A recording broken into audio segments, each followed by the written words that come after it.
नमस्कार मैत्रिणींनो, मी रुपाली. माझ्या यूट्यूब चॅनलमध्ये तुम्हा सर्वांचं मनापासून स्वागत आहे. तर मी आज तुम्हाला एक असा मसाला दाखवणार आहे की तो तुम्ही कोणत्याही मसाल्याच्या भाजीला वापरू शकतात.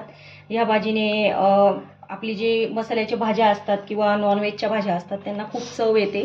आपण सहसा जर हॉटेलमध्ये गेलो तर आपल्याला जशा आपण हॉटेलमध्ये खातो तशा आपल्याला भाज्यांची चव आपल्याला घरी लागत नाही. तर एक सिक्रेट गोष्ट म्हणून सांगते की बाबा जे हॉटेलमध्ये खातो ना, ज्या भाज्या असतात ना की त्यांच्यामध्ये हा जो मसाला आहे जो मी आज तुम्हाला दाखवणार आहे तर हा मिक्स केलेला असतो. ही एक सिक्रेटच आहे, त्यामुळे मी तुम्हाला आज सांगत आहे. तर आपण ज्या हॉटेलमध्ये भाज्या खातो तर हा जो मी मसाला दाखवणार आहे हा मसाला आहे ना त्या भाज्यांमध्ये मिक्स केला जातो, त्यामुळे त्या भाज्यांना अत्यंत चव वाढते. त्याच्यामुळे मी आज तुम्हाला ही रेसिपी दाखवत आहे. तर याचं नाव आहे येसूर मसाला. तर येसूर मसाल्याची मी तुम्हाला आज रेसिपी दाखवत आहे.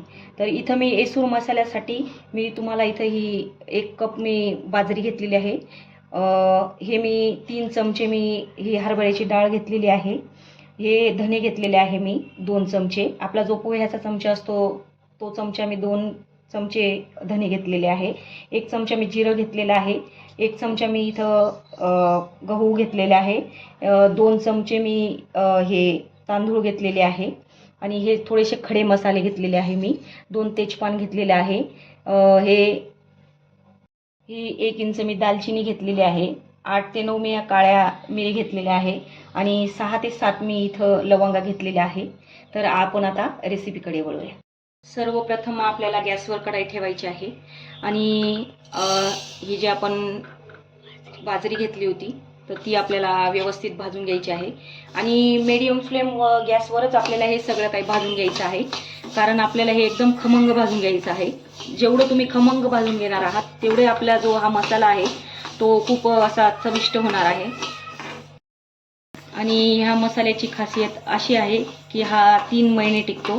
त्याच्यामुळे आपण जास्त प्रमाणात पण बनवून ठेवला तर आपल्याला 3 महिने आपण हा मसाला वापरू शकतो. एकदम खमंग असं आपले बाजरी भाजल्या गेलेली आहे. हे बघा, असा गोल्डन कलर आलेला आहे बाजरीला, म्हणजे आपली बाजरी छान भाजून झालेली आहे. आणि आता मी काढून घेते. आता हरभऱ्याची डाळ भाजून घ्यायची आपल्याला व्यवस्थित मीडियम फ्लेमवर. डाळ पण आपली छान भाजून झालेली आहे, बघू शकता तुम्ही. अशी एकदम आपल्याला अशी गोल्डन करून घ्यायची आहे आणि मग काढून घ्यायची आहे. आता आपल्याला तांदूळ भाजून घ्यायचे आहे.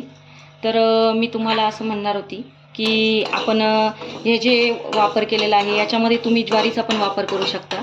आपण जी बाजरी घेतली होती ना तिच्या दुप्पट आपण ज्वारीचा वापर करायचा आहे भाजण्यासाठी. ज्वारीचा पण वापर करता काही जण. मी काही ज्वारीचा वापर केलेला नाही आहे, पण असा बी मसाला खूप छान होतो, त्यामुळे मी ज्वारीचा वापर केलेला नाही आहे. तांदूळ हे बघू शकता तुम्ही किती छान भाजून झालेले आहेत. आता मी तांदूळ पण काढून घेते. आता गहू भाजून घ्यायचे आहे. आपण हे वेगळं का भाजत आहोत, कारण की तांदूळ थोडेसे बारीक असतात, गहू कडक असतात आणि बाजरी बी थोडी कडक असते, त्यामुळे आपण हे सगळं सेपरेटच भाजून घेतलेलं आहे. आणि डाळ पण, गहू पण छान भाजून झालेले आहे. आता मी काढून घेते. आता धने आणि जिरे आपण एकत्र भाजून घेणार आहोत. आता मी हे पण भाजून झालेलं आहे, मी काढून घेते. आता जे हे बाकीचे खडे मसाले आपण हे एकत्रच टाकणार आहोत आणि थोडंसं भाजणार आहोत. यांना काही खूप वेळ लागत नाही, लगेच भाजले जातात. हे बी खडे मसाले भाजून झालेले आहे. आता मी काढून घेते. आता मी सर्व भाजून घेतलेलं आहे आणि एकत्र टाकून घेतलेलं आहे. आता आपल्याला हे गार होऊ द्यायचं आहे सगळं आणि मग आपल्याला याला मिक्सरमधून बारीक वाटून घ्यायचं आहे. आणि जर जास्त क्वांटिटीमध्ये आपण जर केलं हे तर आपण सरळ गिरणीवरून दळून आणायचं आहे, कारण ही सगळ्या गोष्टी कडक असतात, घरात दळायला वेळ लागतो. त्याच्यामुळे आपण हे थोड्या प्रमाणात आहे म्हणून आपण घरी हे दळणार आहोत. तर हे गार होऊ देऊ. आता मसाला छान गार झालेला आहे मैत्रिणींनो. आता हा व्यवस्थित असा मिक्स करून घ्यायचा आहे आणि मग आपल्याला आता मी मिक्सरमधून हे वाटून घेणार आहे. हे बघा मैत्रिणींनो, मिक्सरमधून मी व्यवस्थित बारीक असा मिक्सरमधून करून घेतलेला आहे मसाला.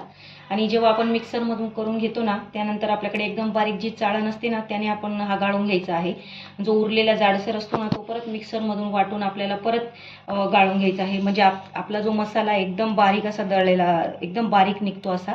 आणि हा मसाला आहे ना, तो कसा वापरायचा भाज्यांमध्ये, तर मी त्याचा पण व्हिडिओ काढेल आणि तुम्हाला दाखवेल, तर तो तुम्ही नक्की बघा. आणि हा जो मसाला आहे जेव्हा एकदम पूर्णपणे गार होणार आहे ना, तर आपल्याला आहे ना काचेच्याच बरणीत भरून ठेवायचा आहे. म्हणजे हा मसाला खूप छान प्रकारे टिकतो. तर नक्की करून बघा हा मसाला. माझे व्हिडिओ आवडत असेल तर माझ्या चॅनलला सबस्क्राईब करा, लाईक्स करा, कमेंट करा आणि मला सपोर्ट करा. धन्यवाद.